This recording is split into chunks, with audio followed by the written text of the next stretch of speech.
the community can pray for the family, for the Reynolds family. It's devastating to them. Now at 4, heartbreak in the heartland. A central Indiana community coming together following the tragic death of a 31-year-old sheriff's deputy killed in the line of duty. And we're less than an hour away from a House vote that could put an end to a record-long government shutdown. And our warming trend is underway. The warmest is yet to come when we could hit 70 degrees in the latest forecast. Live from Indy, you're watching 13 News at 4.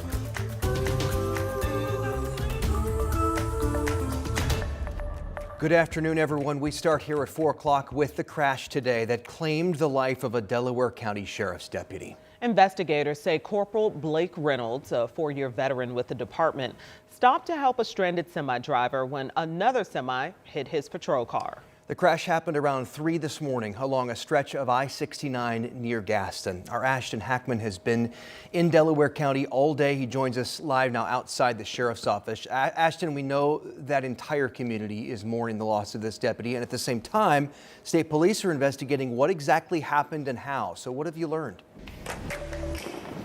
Yeah, well, Dustin and Felicia, that investigation is still in its very early stage. Indiana State Police, they are leading that effort and are working to learn what led to that tragic crash. Now, we do know that Corporal Blake Reynolds had stopped his patrol car behind that semi that he stopped to help when police say the second semi lost control, hitting both the patrol car and the other semi. Now, Reynolds was outside his vehicle at the time and was hit. First responders rushed to that scene trying to save him, but we were told he died at a Muncie hospital. The driver of that second semi was flown to Indianapolis, where they underwent surgery. Now, right now, we don't have a condition on the other semi driver in that crash. 69 North was closed for several hours, but is back open. And now state police are leading the investigation into what caused this tragedy. You can see behind us our crash recon team. They're doing their job to find out information, piece together. Speaking with the company, I believe there was possibly a camera in the truck of that semi. So we're going to try to get information from that. A police procession escorted Reynolds' body from the hospital to a local funeral home. Community members lined the streets to pay their respects early this morning. The Delaware County Sheriff's Office tells us they will share funeral arrangements at a later date. For now, his fellow deputies of Corporal Blake Reynolds, they are honoring him and supporting not only each other, but Reynolds' family throughout this tragedy. Dustin, Felicia. All right, Ashton reporting live from Delaware County. Thank you for taking us there. And this is, of course, such a heartbreaking loss for the Delaware County law enforcement community and those who live there as well, and knew Corporal Reynolds. I want to share with you some of the ways he's being described and remembered. The chief deputy described him as a true leader, someone who quickly distinguished himself through his hard work and professionalism and rose to the rank of corporal pretty quickly. Also from the sheriff's office, Blake was known for his dedication to duty and his compassion. And there's also this from one of the county commissioners today. Corporal Reynolds exemplified the very best of public service, courage, compassion, and an unwavering commitment to the safety of others. His sacrifice reminds us of the risks of law enforcement officers and those that they take every day, often without hesitation, to keep our neighborhoods safe. Corporal Reynolds was just 31 years old and had just gotten married in June. We're going to have much more on this story, the investigation, how the community is remembering this fallen deputy, coming up at 5. And pedestrian deaths, still a big issue here in Indy, and some intersections are worse than others. Our Jenna Webster has an update on an incident that took place on the city's near south side. I'm at the intersection of Shelby and Raymond Streets on the city's near south side. This is where a man was hit by a car while he was walking to the bus stop. The sad update to share, he is not expected to survive his injuries. His family plans to take him off life support this weekend. I actually just talked to his wife and son, who say changes need to be made to make this intersection safer. There's too many people getting hit, having accidents. I mean, there was a car accident there just yesterday. You'll be able to see more of my conversation with her over on WTHR.com this Sunday. There's also going to be a memorial walk and vigil here at this intersection, Shelby and Raymond Streets, to call attention to accidents like these.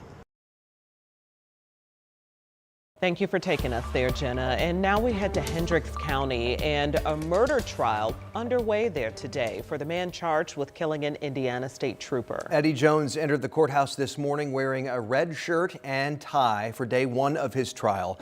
Back in 2023, investigators say Jones was behind the wheel of a car he'd stolen from his mother in Missouri. Prosecutors say he then led police on a high-speed chase from Indianapolis into Hendricks County. State Trooper Aaron Smith was deploying stop sticks when he was hit by the car and killed. The prosecutor is seeking a life sentence without parole. Our Rich Nye was in the courtroom today. He'll be sharing the opening statements tonight on 13 News at 5:30. Now we head to Indy's east side. Metro Police are investigating a shooting there. They tell us it happened just after 8 this morning on Windsor Drive near 21st and Arlington. That's where officers found a man shot. That man was taken to the hospital in critical condition. We are still working to learn the circumstances of this shooting and if police have a suspect or a motive.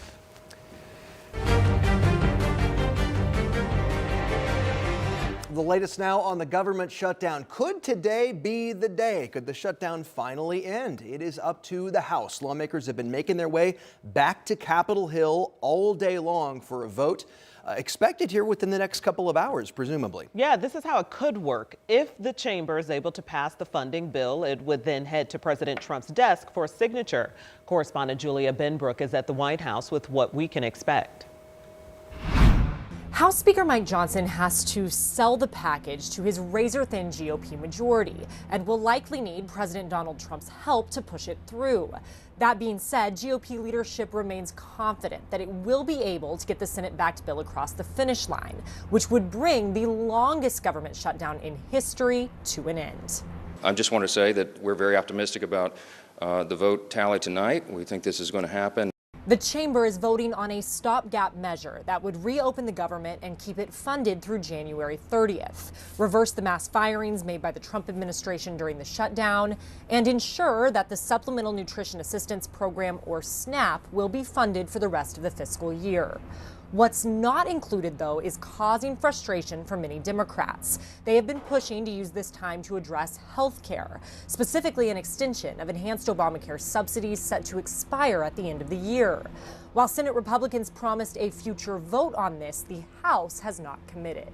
On December 31st, the Affordable Care Act tax credits expire, and dozens of House Republicans have been claiming over the last few weeks that they know that is something that needs to be addressed. And now we're going to have to see some action, or whether it was just talk from these House Republicans. Now, if House Democrats vote against this version of the funding bill, Republicans can only lose 2 GOP votes and still push it through. It would then head to the president's desk for a signature. At the White House, I'm Julia Benbrook. And Defense Secretary Pete Hegseth made a stop here in Indiana today, headlining the Northeast Indiana Defense Summit. This was up in Fort Wayne. Hegseth was joined by the Secretary of the Navy as well as Senator Jim Banks, among other leaders. And he talked about those ongoing missions at sea to fight the cartels.